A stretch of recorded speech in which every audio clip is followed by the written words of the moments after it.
मर्दों में बहुत गलतियां भी हैं, मैं आपको बताऊं। डोंट बिहेव कि आप शौहर हैं। जब हमारे अंदर ये वाली चीज़ जागती है ना, जब हम उसको बताना चाहते हैं कि I am your husband and you have to obey to me, वहाँ मार पड़ती है आपको। बीवी के सामने अल्टीमेट सरेंडर कीजिए।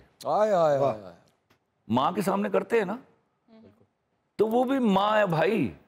जो माँ बन गई वो सबकी माँ है। मामा सांझियां ने जनाब। मामा अपनियां साडियां ताडियां नहीं हुंदियां। सारे इजाजत हो तो बैठ जाओ। ताड़ी मेहरबानी।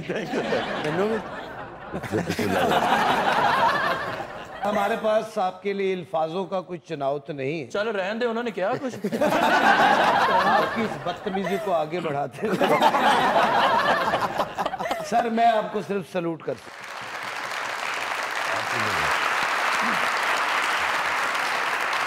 मेरा भी आप तीनों को सलूट है। थैंक यू सर, आपके आने का बहुत बहुत शुक्रिया। बिना शुक्रिया अदा करते मैं ना कर सकता। नहीं ऐसे मैं बहुत से लोग जो यहाँ मौजूद हैं और टीवी पे देख रहे हैं, खलील साहब वो शख्स हैं, मैंने चाइल्ड एक्टर भी काम किया है, तो ये हैं वो शख्स जो मुझे लाए थे, जिन्होंने ਤੁਹਾਡੇ कहानी ਵਿੱਚ 14 ਜਾਂ 15 सीन ਕੀਤੇ। ਉਹ ਮੁੰਡਾ ਸਟਾਰ ਬਣ ਗਿਆ ਹੈ। नहीं, he was wonderful to right from the very beginning। मैं जो वो कहते हैं ना जमदियाँ सूलां दे मुंह तिखे होंगे, तो मैंने इसने एक मेरा लॉन्ग प्ले किया, गुड बाय रेशमा। वाह। उसके बाद मैंने बाकायदा सीरियल लिखा जिसमें एक बच्चा था, और बच्चा इसके लिए लिखा चांदपुर का चंदू। लेकिन पता चला जब मैंने दिलावर मलिक को कहा कि चलो बुलाओ उसको, तो उसने आगे बताया कि ये तो अब 5 फुट 11 इंच का हो चुका है।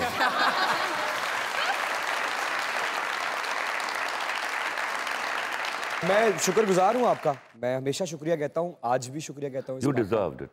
You deserved it, I tell you. Thank you very much. Khalil साहब, रोमांस को वैसे तो हर चीज़ को मेरा ख्याल है आपसे बेहतर किसी ने ना लिखा है, पर रोमांस को जैसा आपने ड्रामा या फिल्म में लिखा है वो और किसी ने नहीं लिखा। बहुत रोमांटिक है आप। One who is not romantic, फारिग आदमी। नहीं, ये जिन्ने गुस्से वाले ने रोमांटिक तो मिनट च निकल जाता होना बंदे दा। अच्छा, गुस्से वाला बंदा ज्यादा रोमांटिक होता है, वो पता नहीं लगने देता। मिसड़े ने की रोमांस करना ही। सर सिर्फ शादी ही ऐसा जख्म है जो शादी से पहले जिस पे हल्दी लगती है, आपका क्या कहना है?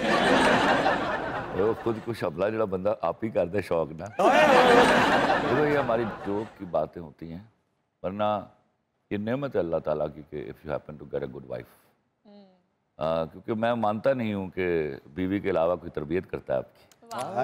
क्या बहुत अच्छा, क्या सर वैसे तो बनता तो यही है कि कोई गलती करे तो उसको माफ कर दिया जाए, लेकिन अगर आपके पास ये पोजीशन आ जाए कि आप लॉ बना सकते हैं, क्योंकि बेवफाई को जितना अच्छा आपने जांचा, लिखा और लोगों के सामने लाए हैं टीवी स्क्रीन्स के जरिए, बेवफा के लिए क्या सजा मुंतखब करेंगे? वो सजा मैंने दे दी, मेरे पास तुम हो। मेरे पास तुम हो में सजा दे दी है खलील साहब ने, सुन ले जरा।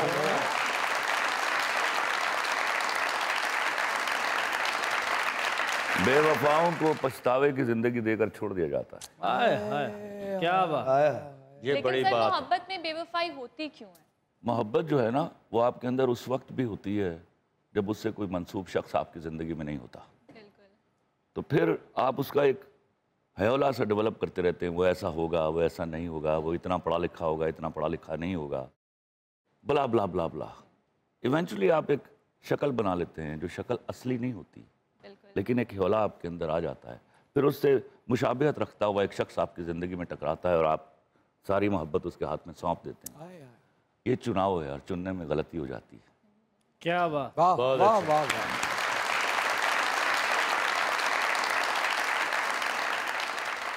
बंदा जब मोहब्बत करता है उसको तो याद ही नहीं होता कि मैं सारी बातें बताऊंगा। तो बड़ी एडा पै जाता है, ਉਹਦੇ 'ਚ ਬੰਦਾ ਰਹਿ ਜਾਂਦਾ। तो ਜਦੋਂ ਵਿਆਹ ਹੁੰਦਾ ਉਦੋਂ बेगम ਕਹਿੰਦੀ ये तो आपने मुझे बताया ही नहीं। आसान तरीका है, आराम ना दस दो बैठ के। सर जी ਤੁਸੀਂ ਮੁਹੱਬਤ ਕਰਨੀ जी कि मैंने ਤੇ मेरी ਵਾਡੀਆਂ ਤੁਹਾਡਾ ਪਿਓ ਕਰੇਗਾ। तो सर जी कहते हैं मोहब्बत एक बार ही होती है, आपका इसके बारे में क्या? मोहब्बत एक ही बार होती है, आदमी दूसरा तीसरा चौथा होता है। मैं आपको एक बात बताऊं, आप चुनने में गलती कर गए तो उस गलती पर अड़ ना जाइए। जो आपका नहीं आप उससे की, आप भी उसके नहीं। वाह क्या बात, अमेजिंग।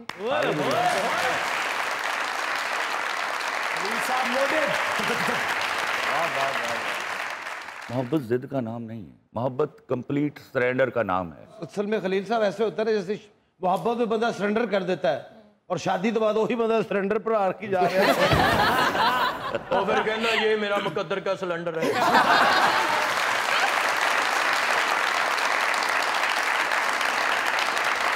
मोहब्बत तो ही और तुम कह रही थी, जान तुम नहीं तो मैं नहीं और मैं नहीं तो तुम नहीं। शादी तो बाद दो बच्चे होंगे ने, वही बुढ़ी कह रही थी, या फिर आज तुम नहीं तो या फिर मैं नहीं।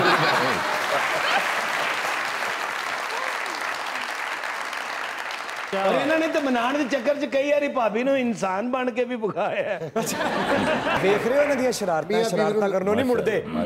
खवातीन कभी भी खुश नहीं होती साहब, मैं हिसाब लाया की जरूरत है खुश करने दी? नहीं, ਜਦੋਂ ਉਹਨਾਂ ਦੀ मर्जी के खुश नहीं होना, you keep on trying that. खुशी का ख्याल तो रखना चाहिए। यहाँ मर्दों में बहुत गलतियां भी हैं, मैं आपको बताऊं। डोंट बिहेव कि आप शौहर हैं। जब हमारे अंदर ये वाली चीज़ जागती है ना, जब हम उसको बताना चाहते हैं कि I am your husband and you have to obey to me, वहाँ मार पड़ती है आपको। बीवी के सामने अल्टीमेट सरेंडर कीजिए। माँ के सामने करते हैं ना, तो वो भी माँ है भाई। जो माँ बन गई वो सबकी माँ है। मामा सांझियां ने जनाब। मामा अपनियां साडियां ताडियां नहीं हुंदियां, सब मामा सांझियां ने। ऐ मेरी माँ बैठी सामने, एक ऐ मेरी माँ के सामने बैठी है। मामा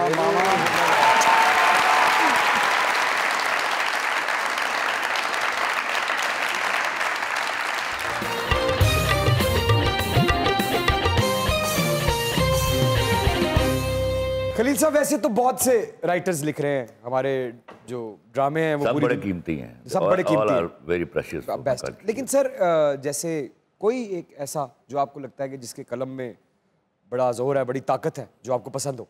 उमैर अहमद, फायदा इफ्तिखार,